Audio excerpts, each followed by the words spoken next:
Let's make way for Paul Finebaum, the popular New York Times bestselling author, ESPN commentator, and you can listen to him on ESPN Radio every single day, Monday through Friday. All right, here was the guess. Paul, we were wondering your favorite artist or band growing up. Now, save your answer. I'm going to go, you're from Memphis, Tennessee. I'm going to go Elvis Presley was your favorite artist growing up. Paulie, you got one? That's a great guess, Dan. I'm going to go close to that. I'm going to go Johnny Cash. Johnny Cash. All right, let's bring in Paul Finebaum. Paul, your favorite artist? Yeah, neither of the above, I might add. Growing up and into college, my favorite artist was Neil Young. Okay. All right. That's good. I mean, he was so depressing, and it fit my mood at the time. All right, that's all we wanted to hear from you, Paul. Okay. So see you guys. Have Thanks a great for checking afternoon. Yeah, you got it. I'm wondering if we're going to see conferences come back and play, could the SEC go rogue in a situation like this with college football coming up, that they're going to play their schedule and they don't worry about the other conferences? Dan, I don't think they will, and I know what the reputation is. I live down here, but I think the SEC would certainly like, let me use a NASCAR phrase here, like to have a drafting partner. They don't want to be alone, and I don't think you could see several conferences do it and some not, but I don't think you'll only see the SEC play college football this year. The state of college football right now feels like it's on hold, but what do you need to see before you think we're going to have, first of all, games, and will we have fans in the stands? Well, I think to start, I do not believe that college football would be played this fall unless there are fans in the stands, and most important, Dan, students on campus. And I know we're not to try to make college football sacrosanct here. We all know what it is. But I think the people that run these universities, the college presidents, are not going to take that type of hit. They'll do almost anything for money. That's been proven time and time again.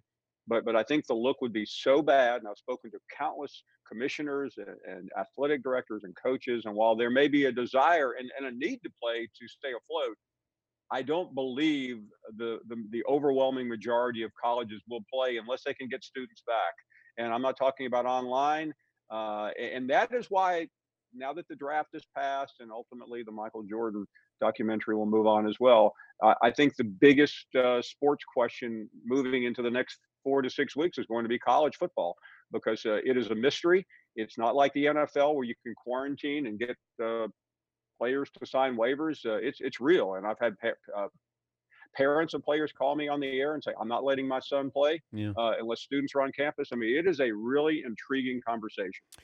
I was told the Pac-12 is in a little bit of trouble from the standpoint of travel and, what's going on in California, the state of, California being quarantined. But is the SEC probably in the best shape with geographically, the situation?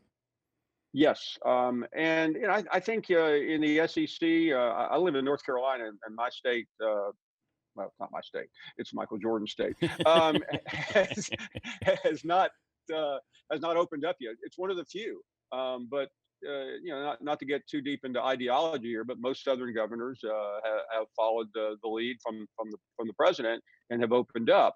And I think that makes it a little bit easier. But at the end of this conversation, they will have company. The ACC, as we all know, goes from Boston to Miami. So I think you'll see a majority of those states go along. The Big Ten is more problematic. I talked to a regent last night from the University of Minnesota who doesn't think we'll have college football.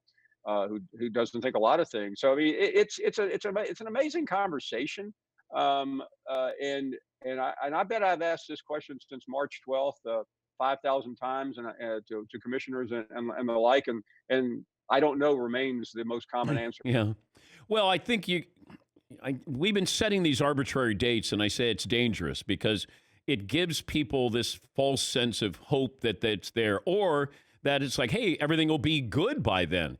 And we're walking back these dates. And if the NFL comes back, if the NFL plays, though, Paul, I wonder what that does to college football and just putting pressure on, hey, The NFL's playing. Why aren't you guys? Well, I think tomorrow night is going to be interesting. When the NFL schedule comes out, I think the reality is going to seep into everyone outside of the NFL that they're back, and regardless, they'll figure out a way to get games in. And I think the most dangerous sign to college football is the story that came out the other day that the NFL, without college football, will play on Saturday Yeah. and ultimately on Saturday night. So that's college football has already been diminished because of the NFL. I bet you go back 6, 7 years ago, not only the NFL, but the NBA, 6, 7 years ago, college football may have ranked number two behind the NFL. The explosion of the NBA has pushed college football back even more. So they do not want to cede that power. But here's the real issue in college football, Dan. I know you're a fan and you know what I'm about to say. Nobody is in charge. Yeah. This isn't like Roger Goodell can put out an edict or Manford or someone else. There is not one person who runs college football. You have these five commissioners, and I liken them to the good old days of the five families who ran the mob in New York. And they zoom in every day like we are, and they have these conversations. And there's an ex officio member who really does have a vote, and that's Jack Swarbrick of Notre Dame and a few other occasional guests, as long as they bring good food. And that's where we are right now. And these are all very independent and autonomous thinking people. But I do believe when they say they want to find some common ground. You mentioned the Pac-12. Uh, that has been the outlier in college football for a long time. They have been nowhere to be found, at least other than I think twice in the college football playoff. So they will not be the most important component of this conversation. It's Paul Finebaum from the Mothership. You can hear him on ESPN Radio, Sirius XM, Channel 81, every single day. A couple other things.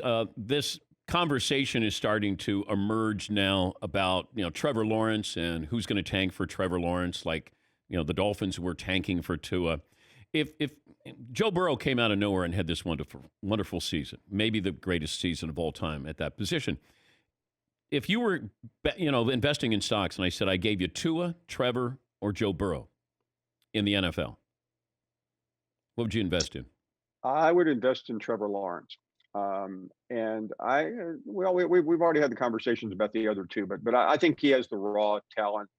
When you look at Trevor Lawrence on a football field at ground level, it's astonishing to see.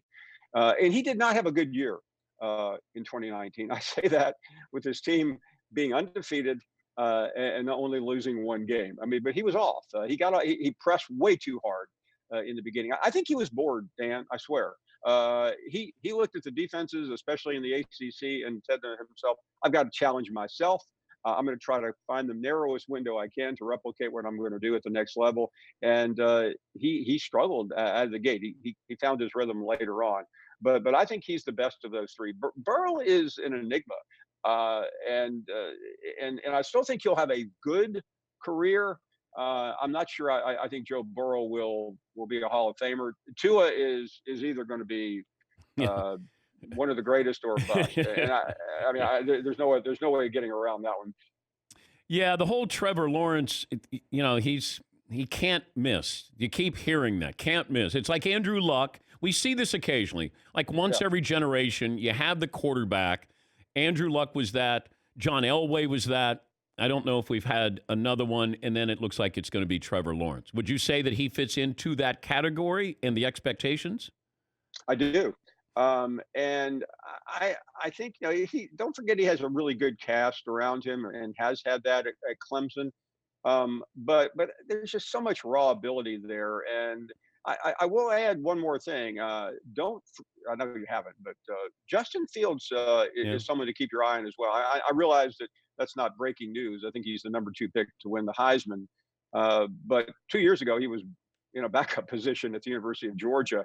So, I mean, I wonder, though, about where we all are as evaluators when you think about the last 3 Heisman winners had to leave where they were. And they were the number 1 draft choice as well because they couldn't get a starting job. Not to crack on Urban Meyer, but I will. I mean, don't forget Cam Newton went to play for Urban Meyer and never saw a starting position, and neither did Joe Burrow. and they both were the first players taken in the NFL draft. Oh, that's your parting shot. Good to talk to you, Paul. Hope you're well. Thank you, bud. Thank you, Darren. Great to see That's you guys. Paul Finebaum.